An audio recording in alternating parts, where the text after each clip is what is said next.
Hello, teachers from around the world, and welcome to Legendary Educator, the podcast that helps you improve your performance in the classroom and have more engaged and motivated students. My name is Ramis Takawi.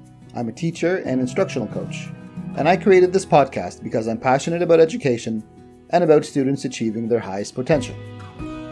What makes a good teacher? Is there such a thing as a perfect teacher? Or is perfection unattainable? We'll be answering all these questions and more on this week's episode of Legendary Educator. Before we begin, please take a moment to subscribe to the podcast so you won't miss any future episodes as they drop. All right, let's get to know our guest this week.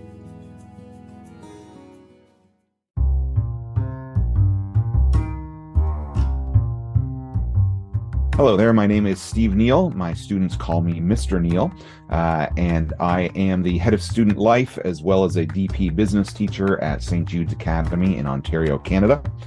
My favorite teacher when I was a student was Dr. Haken, and that was because of both his incredible passion for the topics that he covered as well as just his care for students. Mr. Neal, thank you for coming on the podcast today. I really do appreciate your time. Before we get into today's topic, I want to get to know a little bit about your journey and how you became a teacher. So what is your origin story? Not normal, probably, for most teachers, but I actually ran my own sales and marketing company for just about 20 years. And as that was going into some transition times, my friend who runs St. Jude's Academy, he and I were having coffee, and I just looked him in the eye and said, "I've decided I'll take the job if you offer it to me," which was the beginning of a change. That kind of moved into a transition into the school situation. How long ago was this? That would have been, this will be my fourth year of teaching. Yep. I started just before COVID. Oh, okay. Well, what made you get into that in the first place? Why did you take the job?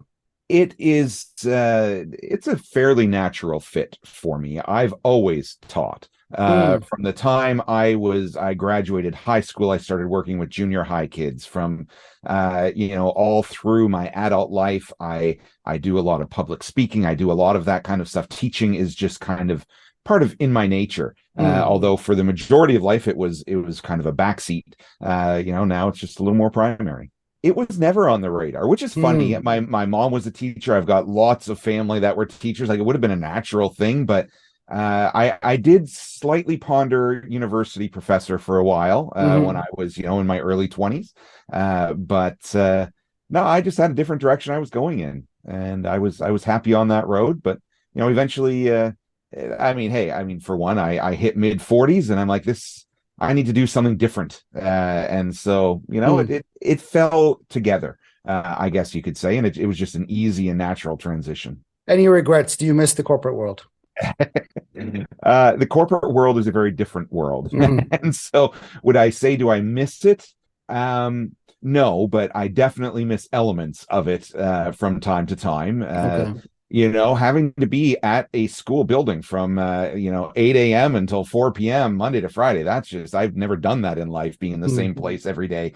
So that was a weird transition to get used to. And at the same time, it's just there is something rewarding. The grade 9s that I started teaching my first year graduate this year. And so as I'm teaching 27 of them business, I'm like, oh man, I'm going to miss these kids. We've had 4 years together now, and you don't get that in the business world, really. No. So I like I said, there are things I miss, but no, it's a very different and very good world to be in.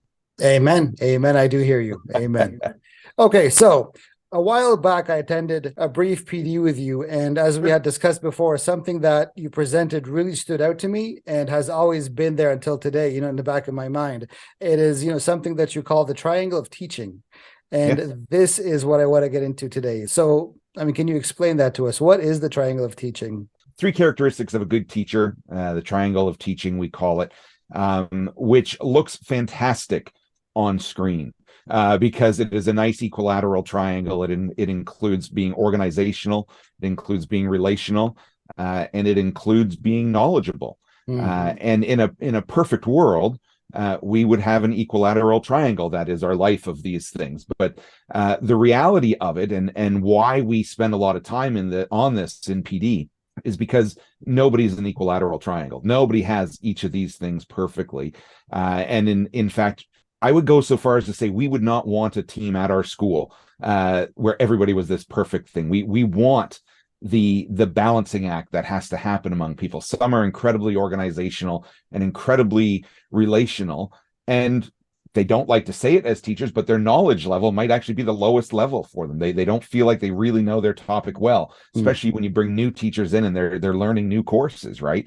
But we embrace that. We think that's fantastic. We have other teachers whose knowledge is fantastic. They're organizational, but they struggle on the relationship side. And we're good with that. We like that. We embrace that. We bring everybody in together so that we can, together form a good community and learn from each other. And I think that's, probably one of the biggest keys is that we learn from each other in that situation. We learn how to adapt the other things. It's not like I say, I'm not organizational, so I'm never going to be. Stop expecting it. My report cards will never be done on time. Don't expect that from me, right? We don't say that. We need you to grow. We need you to learn, but we don't look for perfect people. We look for exceptional people who will struggle with certain areas. Why would you embrace a weakness? I mean, some people would say, not being knowledgeable enough in your content is a weakness as a teacher. Not being organizational, and God knows that was my weakness when I was a teacher. All the paperwork was not my friend. But I mean, I see it as a weakness in my performance. So why would we embrace a weakness? One of these three. Sure. Let me flip it around on you. I think you're starting from that question is starting from a false beginning, perhaps, which is to say that a weakness is bad. And I think that's where we look at it. Nobody can be exceptional in all areas. It's just, and honestly, the people where I think have maybe come the closest that I've met, I don't really want to be around them. When you embrace that we are not this perfect triangle of teachers, we allow for our exceptionalities to fly, and as a team we support the things that maybe you're less good at. I think there's often a real falseness that comes along with the image that you've got it all together. There's we say this with our students all the time because we're trying right now, but as kids come out of COVID, they're uncertain. They're not good at things that they were probably good at before COVID because they haven't practiced it properly. So in our classrooms, we are forever saying, tell the kids when you make a mistake, tell them I did that wrong. Right. I have students that they struggle to get their stuff in on time. And I can look at them and say, I struggle with deadlines too.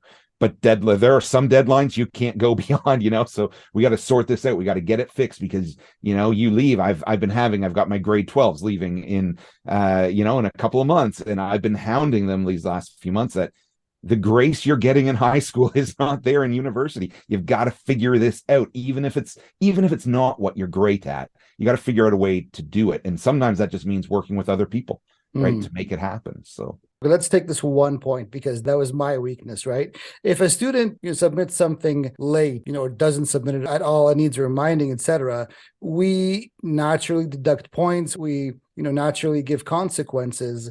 And then again, we're still saying, it's okay not to be, organizational. I mean, let's take another side of the triangle. I mean, if a student takes a test, doesn't do well on the test, we don't give, the good marks or we deduct marks or whatever. How is it okay for a teacher to go into the classroom not as knowledgeable as we would like them to be? So I think you have to look at that from a couple of perspectives. Let's go with the knowledgeable side of it, right? One thing a teacher has to be able to do, and you see this in any classroom setting, you start teaching and you just realize your lesson's not going where it needs to go. They're not with you. And to quote Friends, you suddenly have to pivot and you've got to try and go in a different direction, right?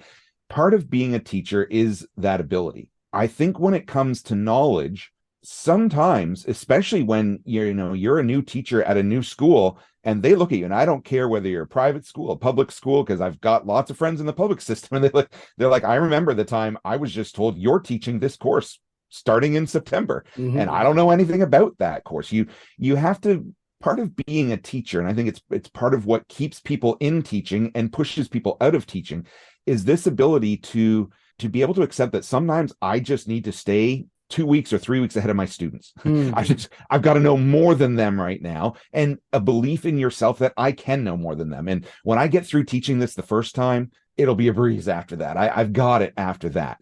I've been thinking about this because I knew you would hit on the knowledgeable one, because it's an important one, right? I think educators also struggle with believing what they know, if I can word it that way. And I might take my words back in a minute. But I think because we teach, we realize what we don't know. We realize there's just so much more than what we know in that instance, right? Of course. And so I think educators struggle with that some. They struggle with this idea that they've got to know it all the time. And I think educators need to give themselves a bit of a break and say, you know what, it's okay if I need to spend some extra time prepping for this lesson, because I just don't remember that like I should. And I need to just spend some time building my knowledge back up to the point that when I'm in front of my students, I know what I'm talking about and I'm good at it. Can I go a little bit further? Please.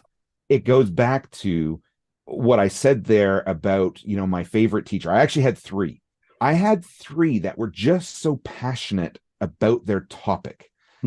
They just loved. I had a law teacher, I had a theology teacher, and I had a history teacher, and they were all just so passionate about their topic. And I think that carries through a lot, and that gets you a lot further than knowledge. I had some really bad teachers and professors. We've all had them, right? They knew their stuff, but knowledge isn't enough. It has to be there. You're the teacher, but it isn't enough, right? And I think that's where this triangle comes in, because we value, okay, we hired you. We believe you can teach, right? We believe you know what you're going to talk about, but we value relationship above all the others at St. Jude's. If it's your weakest, we're okay with that, as long as we see nuggets of it, that you'll get there, that you will, because high school students learn from people they think care about them, that they believe care about them, right? And when they believe that, they give an immense amount of grace. Just last week, I taught probably the worst class I've taught since I came to St. Jude's. Even when I walked out, I thought, what the heck was that? What just happened there, right? But not a student complained. I mean, maybe themselves, but nobody said anything. There was no rolling of eyes. There was none of that, because we have a relationship, and the next day I went back in and said, okay, that might not have been the best class we've ever had together. Let's move on. Let's keep going. Let's keep learning. Right. So it's all a balancing act. And I think it's a willingness to acknowledge and accept it, really, that pushes teachers further than they would go otherwise. I love what you're saying. I remember some days I go into the classroom, I have no idea what I'm talking about for some reason, right? I'm not prepared, or it was one of those lessons that I'm just not sort of convinced of, and the kids are like, man, okay, it's okay. Yeah, you'll do better tomorrow, no worries. Well, and of course now we get to use the other option of, that is a fantastic question, Johnny. Why don't we all get our laptops out and Google that and see what the answer to that question is? Right? That's right. But yes, it can be tough, especially a day later, the answer, right? Of course, right. It was just in the moment, you're like, where did that question come from? That wasn't in my lesson plan, right? Right. So. You said something. You said at St. Jude's, you value relationship building overall. Why? Because we believe everything else will fall into place if the relationship is there. Now, understand that assumes we hired you in the first place, right? Like, there's a caveat here. There are some fantastic people out there that we would never hire as teachers because we don't think they could do the rest of it, right? But I am blown away, year after year. One teacher that comes to mind, they know their stuff. They can teach their lessons. They're terrible at organization, but they're probably one of the favorite teachers in the upper school. There's actually two of them that fall into that category, where I'm just like, every year the kids just call them out. They're just such a fan, because our head of school, our founder, he puts it to us often. Think of the teachers that you remember, and now think of what exactly did they teach you? What knowledge exactly did you can't do it, right? Right. You can't do it. And so what you remember though is that relationship or that passion or that just belief that if we just communicate this clearly enough, it will change your life and the world, right? So, Yeah. relationship is so vital. I mean, I don't speak about her enough on the podcast, but my favorite teacher was a history and English teacher. So I had it twice, English and history. Yeah. As you said, I mean, I couldn't tell you like what we learned, what novels, what stories, but I remember those magic moments in class. Yes. Right. I mean, if it was an activity, if it was a joke, she said, if it was just, just like yelling at me, calling me a name, like made everybody laugh. That's the magic moments I Yes. remember. Yeah, Miss Hurley, God bless absolutely. her. Yeah, that's what it's about. I had a math teacher. Actually, I was trying to look up one of the teachers, my law teacher. I couldn't remember his name. I was trying to find it online.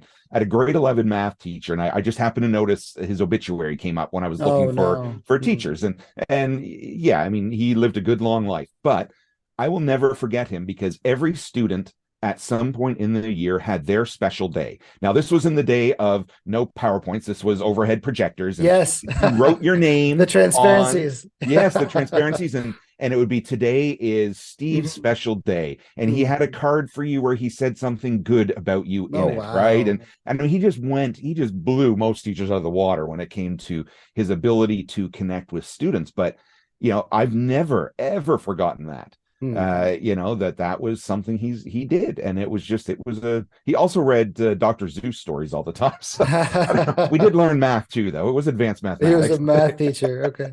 That's funny. Yeah, yeah. Okay. If you're meeting a new teacher for the first time, what advice would you give them going into class next semester? I think I would say Hmm. figure out what you're good at, especially on this triangle. Figure out where your strength is, Mhm. play to your strength, and get a good team around you. Because that's what gets you through. I have this talk with our teachers each year during our August PD because at our school we use a house system, much like Mhm. Harry Potter, only Greek letters, and I always take each of the teachers as a house off to the side and say, look at this is your house. When it all falls apart, these are the teachers you go to first. These are the ones that you get support from. They are here for you, and it was interesting. We did one a couple years ago where they played this whole yarn throwing game and it created this huge web, which was the point. Mhm. And then I had each of them snip a piece of the yarn off and tie it onto their name tag that they wear around. And I said, just every time things are going bad in the classroom, look down and see that piece of yarn and remember you're not alone. There's a web of us out here. Get that team behind you because that's what gets you through. And that it astounds me in my office. There's three of us that share an office, and one will come in one day, and from the newest teacher in our office to the one who's taught the longest, and we'll just be there, and one of us will say, I don't know how to teach this point. Mhm. And we'll just set everything aside and we'll brainstorm for 5 minutes. And usually we come out with a whole lesson we'd never thought of before, right? Right. Because that's what happens when you're with a team. Mhm. And it is part of our culture that we take very seriously, that we are a team. Nobody is doing this alone. And honestly, the teachers where I've kind of watched them and they won't engage, they sit in their own corner, they do their own Mhm. thing, they go teach, they go back to, they don't last. They last the year and we never see them again. And we're good with that. Thank you for finishing the year. That's one of our things. Never leave in the middle of a year. But the other thing is, if it's not for you, it's not for you. Go find what is for you. Mhm. But St. Jude's, we're a team, and that's what we're all about. So Yeah, I love that. yeah. What is your biggest frustration as a teacher, as an educator? So I'm only 4 years in, but I'm starting to see it now. 4 years was enough that I can start to see it. Mhm. We are JK to 12, but I deal mainly 9 to 12, 7 and 8, 9 to 12. And the frustration I see is kids just not becoming what they could be if they would Oh, apply wow. themselves. It's Mm. seeing what they're capable of, uh, Yes. and seeing them just fall short from laziness, from uh, whatever the reason is, seeing them not become what they could be. And the reason I say I'm starting to see is because I'm also starting to, I'm my first year of seeing the spectrum from 9, 10, 11, 12. And some of these kids that really in grade 9 and 10, you're like, oh my goodness, what are you doing? Right. And Yeah. by grade 12, they've worked through some of those things. They're on their way to becoming really good adults. And I think the frustration is in dealing with that, but the antidote probably is remembering we've seen it before. We'll see it again, but Right. the Right. kids do get through it. And this whole idea of just not giving up on a kid just because they're just a pain, and that's all they are right now. But Mm. that's not all they will be, right? And we need to get them through those times, and learn to see the good of it. Mhm. Today, we had a conversation about a student at the school, and a concerning student who is causing more trouble than we like to see. And the conversation was wrapping up, and the owner was there, and we were all chatting, and the head of school, the owner, and myself were having a meeting, and we're talking about this kid, and in the end, though, he said something. So is this guy usually the one starting the problem? And we're like, yeah, usually he is. And he just smiled. I said, okay, good. And we knew as soon as we saw this grin on his face, it was, this kid is going to do something. All we have to do Mm. is figure out how to direct them in the right way. And He saw it's the leadership in the kid, right? Even though I mean, it is being used in a negative way, but it's there. Yes, and it goes back to, not that we didn't plan this, but this is going to segue nicely. It goes all the way back to the beginning of, why do we not care about having an equilateral triangle? It's because Hmm. for every strength there is a weakness.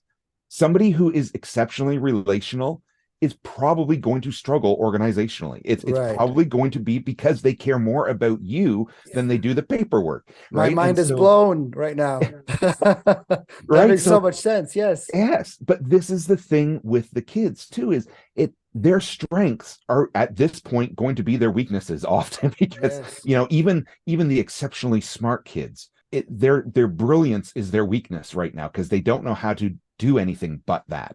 In the Right. case of this kid we were talking about, his leadership skills, his ability to drive things Hmm. just needs to be harnessed. But right now it's his greatest weakness at the same time, right? Wow. So, Hmm. we're good with that. It also is one of those, yeah, you bang your head against the wall a lot. It Yeah. needs polishing a little bit, Yeah. but he'll get there. Wow, that's Yeah. fascinating. In your 4 years teaching, have you figured out how to motivate students who are just not interested? What I would say to that, which I am quite certain there are lots of people who have studied this a long time who can give better answers than me, but I'll give you the one that I use, and I use Yes. it because when I came over, my buddy said, "Look, this is what you do if the class just isn't engaging, Hmm. whether it's one student or the whole class, because sometimes it's the greater majority anyway. Right. uh Stop teaching and tell them a story. Hmm. Tell them a story about your life. Tell them something that they will engage with, because knowledge is so vital, it's so important, right? Hmm. But it's just knowledge, it's just stuff, it's just numbers, it's just formulas, it's just, it's just all that. Sometimes they're just not engaging because they just don't see any purpose to any of it, right? Yes. Right. And as you learn to, go in windy paths rather than straight lines down your lesson, hopefully you find a way to draw it back in. Hmm. If you're 10 minutes into an 80-minute class, you can't just tell a story for the next 70 minutes. Hmm. You got to Hmm. get back to teaching at some point. But I remember I did it last year with a bunch of my students. They were just not, they were DP students. And because of the way the exams worked and the way our schedule works in Hmm. Ontario, they had to come back after their DP exams and do another unit, because there was Oh, still more wow. time in the school calendar, right? Hmm. But they were checked out. They just didn't. And the first class they came back, and I thought, Naturally. okay, yeah, this is not going well. And I was doing, it's my favorite unit. It's a unit on the you want to be. And it's Hmm. because I finally, after I get rid of all the DP stuff, I finally get to do something I like. Hmm. So I get to, and so it's a leadership course, but it's a leadership from how do you recognize who you are to become who you want to be. And I could just, it just wasn't happening. So I'm like, all right, everybody's, put your phones away, close your laptops, put the textbooks away. I just want to tell you a story about Hmm. when I was in college, and I had to, and we just went on with it. And as soon as you say, okay, everybody stop, I just want to tell you a story, they get it. Right. They're back Hmm. because you're finally going to tell them something they care about. Right. So, I, that to me, it's just it's a thing. It's what I use. Other people might have better ones, but just stopping, and because it's about relationship and they can connect with a story about you. So yeah. That's awesome. I mean, like you said, everybody has their technique, right? Everybody has their tactic. This works for you, then it works. Okay, Mr. Neal, I appreciate your time so very much. Look forward to doing it again sometime. I appreciate it. Thank you, sir. That's our show for today. Comment and let me know your thoughts about the concept of the triangle of teaching. And share this episode with your teacher friends who might benefit from listening to it. And of course, please rate this episode and subscribe to the podcast if you haven't already done so. I'm Ramis Takawi, and this is Legendary Educator. Thanks for tuning in. I'll talk to you next time.